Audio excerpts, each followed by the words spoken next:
नमस्कार, मेरा नाम यश शुक्ला है और आज मैं माननीय कवि श्री अमित शर्मा द्वारा लिखी गई कविता जिसमें उन्होंने पूरी महाभारत को एक कविता में लिख दिया, उसको पाठ करूंगा। अगर आपकी आज्ञा हो तो मैं उसे पाठ करना शुरू करूं। कि तलवार धनुष और पैदल सैनिक कुरुक्षेत्र में खड़े हुए, तलवार धनुष और पैदल सैनिक कुरुक्षेत्र में खड़े हुए, रथ पिपासु महारथी एक दूजे सम्मुख अड़े हुए। कि तलवार धनुष और पैदल सैनिक कुरुक्षेत्र में खड़े हुए, रथ पिपासु महारथी एक दूजे सम्मुख अड़े हुए। कई लाख सेना के सम्मुख पांडव 5 विचारे थे, एक तरफ थे योद्धा सब एक तरफ समय के मारे थे। महासमर की प्रतीक्षा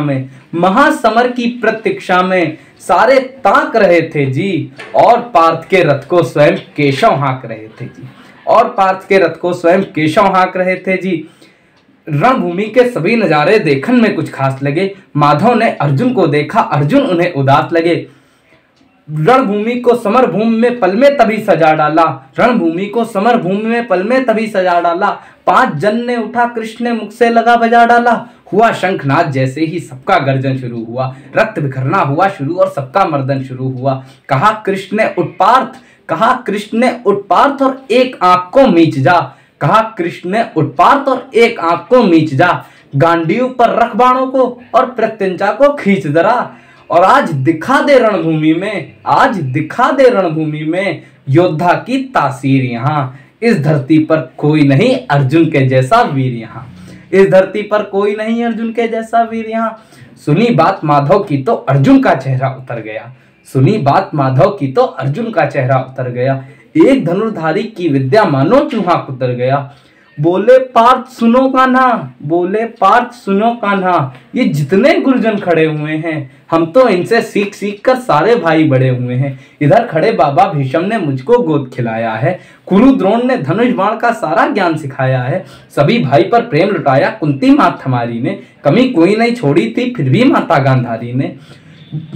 ये जितने गुरुजन खड़े हुए हैं सभी पूजने लायक हैं, माना दुर्योधन दुशासन थोड़े से नालायक हैं। मैं अपराध क्षमा करता हूँ, बेशक हम ही छोटे हैं। जैसे भी हैं आखिर माधव सब ताऊ के बेटे हैं, और छोटे से भूभाग के खातिर हिंसक नहीं बनूंगा मैं। स्वर्ण ताह कर अपने कुल का विध्वंसक नहीं बनूंगा मैं। अरे रक्त सने हाथों को होता राजभोग अधिकार नहीं। परिवार मार कर गद्दी मिले तो सिंहासन स्वीकार नहीं। और रथ पर बैठ गया अर्जुन मुंह माधव से मोड़ दिया, आंखों में आंसू भरकर गांडीव हाथ से छोड़ दिया। गांडीव हाथ से जब छूटा माधव भी कुछ अकुलाए थे। शिष्य पार्थ पर गर्व हुआ और मन ही मन हर्षाए थे। मन में सोच लिया अर्जुन की बुद्धि ना सड़ने दूंगा, समर भूमि में पार्थ को कमजोर नहीं पड़ने दूंगा। धर्म बचाने के खातिर एक नव अभियान शुरू हुआ, उसके बाद जगत गुरु का गीता ज्ञान शुरू हुआ। Thank you. Please like, share and subscribe my channel and keep updated for next part of this video. Thank you.